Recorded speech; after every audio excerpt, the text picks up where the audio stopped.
Assalamualaikum warahmatullahi wabarakatuh. Perkenalkan, nama saya Selamat Nanjoni, NPM 1834020156. Di sini saya akan menjabarkan materi bab 1, mata kuliah manajemen lingkungan dan SDA. Di dalam materi yang ke-1 ini ada pembinaan sumber daya manusia, hubungannya dengan pelestarian sumber daya alam. Sumber daya manusia dan sumber daya alam merupakan unsur dari lingkungan hidup. Di sini lingkungan hidup adalah kesatuan ruang dengan semua benda, daya, keadaan, dan makhluk hidup, termasuk di dalamnya manusia dan perilakunya, yang mempengaruhi kelangsungan perkehidupan dan kesejahteraan makhluk hidup lainnya. Dengan demikian, di dalam lingkungan hidup dapat kita jumpai berbagai benda, daya, dan keadaan yang memungkinkan manusia atau makhluk hidup lainnya dapat memenuhi kebutuhan sehingga dapat hidup dan berkembang biak. Di sini ada benda yang dimaksud di sini adalah semua benda hidup atau mati. Kita masuk di bagian hubungan sumber daya manusia dengan sumber daya alam. Dalam kehidupan antara manusia dengan SDA senantiasa berhubungan. Hal itu dilakukan untuk mempertahankan eksistensinya. Jadi hubungan tersebut memberikan beban pada SDA, sehingga daya dukungan lama-kelamaan berada pada ambang batas. Adanya beban daya dukungan terhadap SDA akibat pertumbuhan penduduk antara lain dapat diperingan dengan meningkatkan teknologi. Meskipun demikian, juga perlu diingat bahwa pengembangan teknologi di sisi lain juga memberikan tekanan yang berat terhadap SDA ini sendiri. Hubungan pembinaan sumber daya manusia dengan pelestarian sumber daya alam. Hakikat manusia dalam untuk mempertahankan hidupnya ini dan kelangsungan spesies manusia. Untuk melaksanakan tugas kehidupan tersebut, manusia membutuhkan energi SDA. Agar pemanfaatan SDA tersebut dapat dilaksanakan secara efektif, efisien, dan lestari, maka pelaksanaan pembinaan SDM diarahkan pada pengembangan pikiran, perasaan, moral, dan lain-lain. Di sini kita masuk ada pembinaan sumber daya manusia melalui jalur pendidikan formal. Dalam rangka pembinaan SDM, hubungannya dengan pelestarian SDA,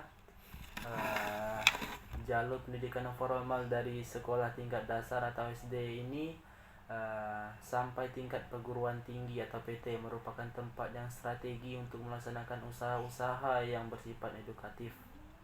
Pembinaan SDM dalam hubungannya dengan pelestarian SDA melalui pendidikan formal disampaikan bersama-sama dengan pendidikan kependudukan yang sering disebut dengan pendidikan kependudukan dan lingkungan hidup atau dikenal dengan PKLH. Kita masih di materi 1, tapi bagian yang kedua yaitu upaya meningkatkan kualitas sumber daya manusia melalui interaksi positif dengan lingkungan. Penduduk sebagai sumber daya manusia diharapkan dapat merupakan modal dasar bagi pembangunan. Pada kenyataannya, ternyata masih menghadapi berbagai masalah, baik ditinjau dari sudut pola penyebaran, mobilitas, laju pertambahan jumlah, dan kualitas. Ditinjau dari kualitasnya ini, baik fisik maupun non-fisik, keduanya relatif rendah. Kualitas fisik yang dilihat dari sudut tinggi badan dan besar tubuh serta derajat kesehatan yang diukur dari panjang harapan hidup. Saat ini rata-rata 62 tahun, relatif masih rendah. Sedangkan ditinjau dari sudut kualitas dan fisiknya, seperti tingkat pendidikan masih sekitar 78%. Di sini ada bagian manusia sebagai komponen lingkungan. Apabila diperbandingkan keragamaan dan jumlah antara spesies manusia di satu pihak dengan tumbuhan dan hewan di pihak lain, maka segera tampak betapa kecil dan sedikitnya spesies manusia di bumi ini. Namun demikian, apabila diperbandingkan, didasarkan oleh potensinya dalam mengubah lingkungan bumi, maka jelas manusia memiliki potensi yang lebih besar melalui kemampuannya. Manusia dapat mengubah lingkungan sedemikian rupa sehingga dapat merusak, melestarikan, atau menghancurkan semua kehidupan yang ada di bumi ini. Ada lagi yaitu bagian hubungan manusia atau bentuk hubungan manusia lingkungan. Manusia berinteraksi dengan lingkungan hidupnya. Ia mempengaruhi dan dipengaruhi oleh lingkungan hidupnya. Ia membentuk dan terbentuk oleh lingkungan hidupnya. Manusia seperti ini adanya, yaitu yang disebut fenotip, adalah perwujudan yang dihasilkan oleh interaksi sifat keturunan, yaitu genotip. Dengan faktor lingkungan, sifat keturunan yang terkandung di dalam gen yang merupakan bagian kromosom di dalam masing-masing sel tubuh menentukan potensi perwujudan manusia. Apakah suatu sifat dan genotip itu terwujud atau tidak, tergantung ada atau tidak adanya faktor lingkungan yang sesuai untuk perkembangan sifat itu sendiri.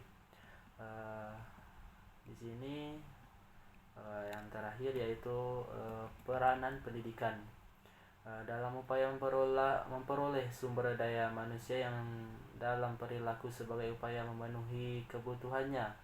Kesehariannya tetap berinteraksi secara positif dengan lingkungannya, maka pendidikan merupakan jalur yang ideal untuk ditempuh. Melalui pendidikan akan dapat diharapkan diperoleh sumber daya manusia yang selain menguasai ilmu dan teknologi juga berperilaku positif terhadap lingkungannya.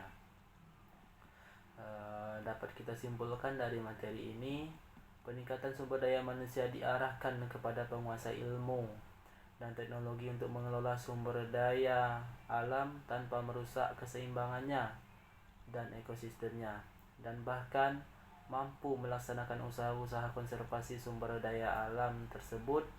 Dan demikian interaksi yang terjadi antara manusia Indonesia dengan lingkungannya adalah interaksi positif. Untuk dapat berinteraksi positif, maka manusia Indonesia harus belajar untuk mengenal dan mengetahui kedudukannya sebagai salah satu unsur membentuk ekosistem yang baik melalui pendidikan persekolahan formal maupun luar persekolahan non formal. Di sini saya akan berikan sebuah pertanyaan kepada teman-teman. Pertanyaannya yaitu, coba kalian berikan contoh seperti apakah hubungan SDM dan SDA itu yang ada di materi yang saya jabarkan tadi. Itulah penjabaran saya. Jika terdapat kesalahan atau kurang bagusnya penjabaran dari saya mohon maaf. Kepada Allah saya mohon ampun, karena saya juga masih dalam tahap pembelajaran. Terima kasih untuk dosen pembimbing sudah memberikan kami tugas seperti ini supaya kami bisa melatih cara penjabaran materi kami untuk di publik lagi. Saya akhiri. Wassalamualaikum warahmatullahi wabarakatuh.